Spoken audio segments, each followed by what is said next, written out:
Doug Russell não é culpado dos crimes indescritíveis pelos quais foi condenado. No entanto, sua execução está marcada para daqui a 1 hora e 44 minutos.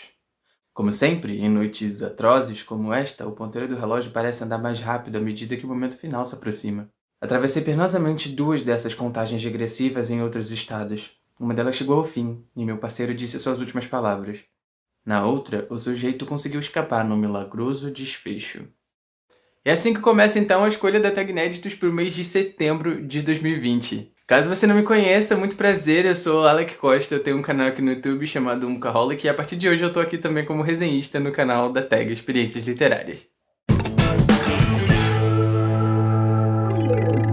Bom, antes de mais nada, eu preciso dizer pra vocês que esse foi o meu primeiro contato com a escrita do John Grisham e eu gostei mais do que eu achei que eu fosse gostar. Eu já tive alguns outros livros dele aqui na minha coleção, principalmente um chamado Acerto de Contas, e eu tinha bastante vontade de conhecer a escrita desse autor, e eu não sei por que eu protelei tanto. Normalmente, o John Grisham é conhecido por escrever esses thrillers judiciais, né? E eu acho que a palavra judicial ali no meio, apesar de ser uma característica bastante forte da escrita dele e dos personagens, das histórias, enfim, que ele cria, é o que mais define, né? Mas eu acredito que isso me dava certo medo, talvez de não entender ou de não ser um thriller per se, mas balela, né? É um baita de um thriller, um baita do suspense, e eu gostei pra caramba de conhecer a escrita desse autor e já quero ler outros títulos dele. Como vocês devem ter reparado, aí eu comecei esse vídeo preparando então aqui um cafezinho com o mimo que veio nessa caixa. E a tag não mandou esse kit, esse mimo, enfim, a troco de nada. A palavra café aparece nada mais nada menos que 58 vezes aqui dentro desse livro que tem suas 440 páginas.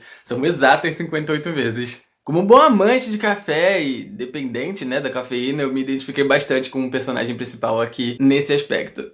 Mas olha só, vai lembrar também que esse vídeo aqui é recomendado que você assista depois de você ter feito a leitura do livro A Cartada Final, beleza? Porque a gente vai comentar com spoilers. Então, o livro A Cartada Final, do John Grisham, ele vai tocar numa ferida aberta da nossa sociedade há muito tempo, e da nossa sociedade como um todo. O John Grisham, como a gente pode ter percebido, eu espero que você tenha percebido pelo menos, ele é extremamente contra a pena de morte. E isso vai ficar muito mais do que claro aqui nos textos dele. Eu gostei muito de saber como ele pensa a partir dos pensamentos desse personagem principal, desse protagonista, que além de ser um advogado, é também um pastor, o que eu acredito que foi bastante influenciado ali pela vida do próprio John Grisham, que também é evangélico, enfim. Ao longo do livro, então, a gente vai poder acompanhar o Cullen Post, que é esse protagonista, né, ao longo de diversos meses da vida dele. A gente tem a oportunidade de conhecer a Guardiões da Inocência, que é essa meio que ONG, essa coisa que ele fundou pra poder tirar pessoas inocentes de dentro da cadeia, da prisão. E eu particularmente gostei muito da ideia dessa organização, gostei muito da ideia dessa empresa. É um assunto que não é tão falado assim, apesar de ser discutido, ainda existe muito tabu, as pessoas meio que relutam em falar sobre isso, apesar de ser extremamente importante. E pelo menos ao meu ver, uma das partes mais legais desse livro foi a gente conhecer não só o caso do Quincy Miller, que é o que vai mover esse livro no fim das contas, né? É também o caso que eu fiquei mais curioso, porque eu prezei muito pela vida da Quincy Miller. Mas é legal também a gente conhecer esses outros casos.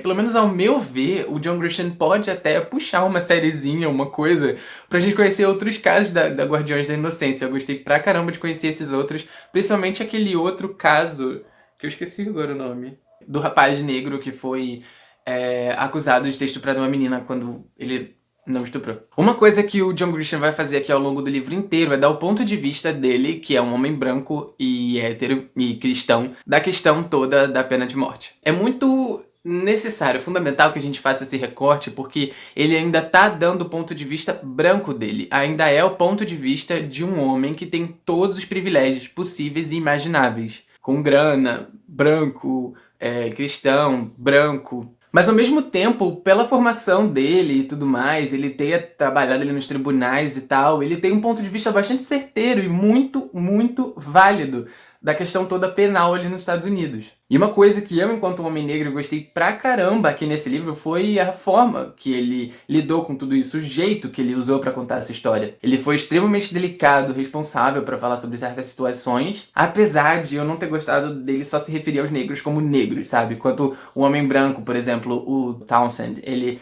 descrevia a pele bronzeada dele, dava a cor do cabelo, as pessoas negras eram só negros, o Quincy é só negro e todos os outros personagens eram só negros. Apesar disso, eu gostei muito da forma que ele escreveu mesmo essas coisas, e esse livro aqui vira, sei lá, uma denúncia, vira a insatisfação, a indignação dele transformada em palavras. Em diversos momentos ele vai chegar e vai dar nome aos bois, sabe? Ele vai falar sobre a sociedade branca que é racista, sobre o sistema que é extremamente racista. E isso é muito importante, principalmente quando a gente para pensar nele enquanto um homem branco extremamente favorecido pelo sistema.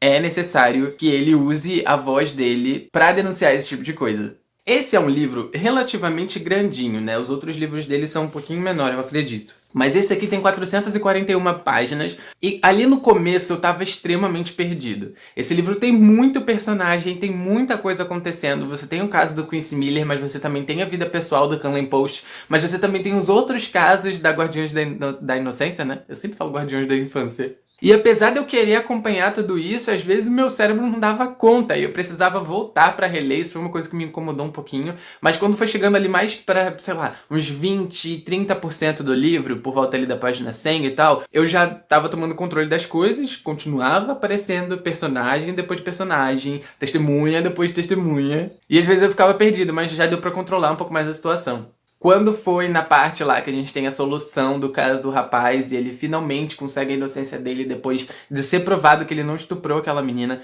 eu fiquei extremamente feliz. Meu olho tá cheio de lágrimas, eu tô todo arrepiado aqui. É importante demais esse tipo de coisa, sabe, gente? E esse, pra mim, é um dos grandes poderes da literatura, porque você ouve falar que essas coisas acontecem e tudo mais, mas já sai isso já é tão comum que sai da nossa voz, sai de dentro da gente, de um jeito mecânico, sabe? Mas a literatura tem esse poder de humanizar a gente. É muito incrível. Agora, quando for chegando mais lá pra, sei lá, mais pra página 300, 350, o livro tava... O livro tava chegando no final e eu tava, gente... E o Quincy? O que tá rolando aqui? A gente... O livro não vai acabar, não? Eu achei que ao longo do livro a história foi bem devagar e o final foi acelerado demais, mas eu curti. Eu curti, não comprometeu de forma alguma a minha experiência com essa leitura que foi maravilhosa. E sobre o Quincy, eu gostei muito da personalidade dele, gostei também do background dele, questão dele com a esposa e tudo mais, e a gente tem que descobrir os podres das pessoas brancas, que no final de contas... eram as grandes culpadas. Mas eu fiquei extremamente temeroso pela vida dele quando ele sofre aquele ataque. Eu confesso pra vocês que eu achei que ele fosse morrer. E se ele morresse, eu não ia gostar dessa leitura. Eu definitivamente não ia gostar, porque a gente, enquanto povo negro, não precisa mais de gente branca escrevendo tragédia sobre a gente. E eu ia detestar esse livro se o Quincy morresse. Mas ele não morreu, graças a Deus. Né? Grisham fez coisa boa. E sobre a questão da responsabilidade que o John Grisham teve ao escrever esse livro, eu queria ressaltar aqui alguns trechos pra vocês. Aqui na página 151, o Post estava conversando com outro advogado que faz a seguinte pergunta. Eu li em algum lugar que talvez 10% de todas as pessoas presas sejam inocentes. Você acredita nisso? No que o Post responde. 10% pode ser um pouco demais, mas existem milhares de pessoas inocentes na prisão. E aí o outro advogado fala... Não tenho certeza se acredito nisso, no passo que o Post faz, ele dá a resposta que ele poderia dar. A maior parte das pessoas brancas não acredita, mas se você conversar com a comunidade negra, vai encontrar muitas que sim. E é exatamente isso. Se você olha a taxa de cor das pessoas no presídio, a grande, esmagadora maioria são pessoas de cor, né? Pessoas não brancas. E isso se deve exatamente ao fato de nós sermos um povo extremamente marginalizado, à beira da sociedade, que, enfim, querem nos tratar da mesma forma que pessoas brancas quando o nosso passado não é o mesmo, sabe? Não, é quase impossível a gente ocupar os mesmos espaços se nós não tivermos as mesmas oportunidades, não estudamos nas mesmas escolas. Outro trecho que eu queria ressaltar aqui tá na página 211, em que ele vai falar sobre a realidade, né, dessas pessoas encarceradas nos Estados Unidos. Ele vai dizer o seguinte: a prisão é um pesadelo mesmo para aqueles que de algum modo merecem estar lá. Para aqueles que não merecem, então, manter certo grau de sanidade é uma luta diária. Para os que de repente descobrem que há provas da sua inocência, mas continuam presos, a situação é literalmente enlouquecedora.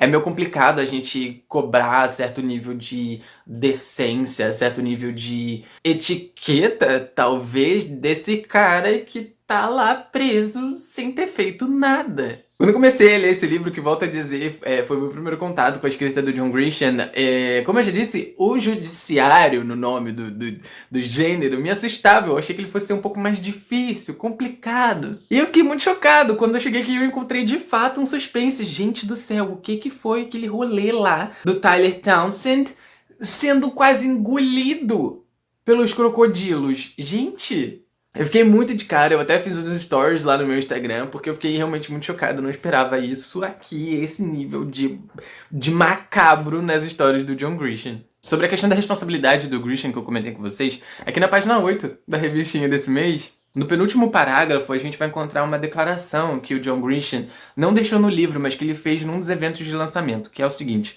o racismo é inerente ao sistema. Réus negros recebem tratamentos diferentes da polícia e dos promotores. Toda condenação injusta é uma história fantástica por causa do nível de sofrimento humano, da justiça, da narrativa justa, todos esses fatores que amamos nas histórias. Meio sádico ele dizer que é interessante, que é gostoso de ler, enfim, mas é exatamente isso, né?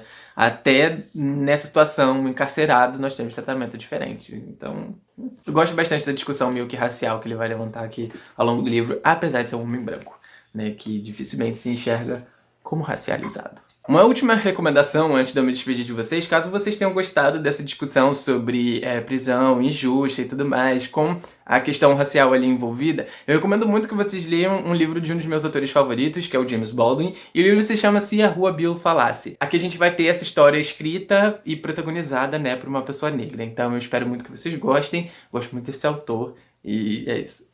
Então é isso, pessoal. Não esqueça de compartilhar aí com o pessoal o que você achou dessa leitura. Eu espero muito que vocês tenham gostado. E é isso, a gente se vê em breve. Tchau, tchau.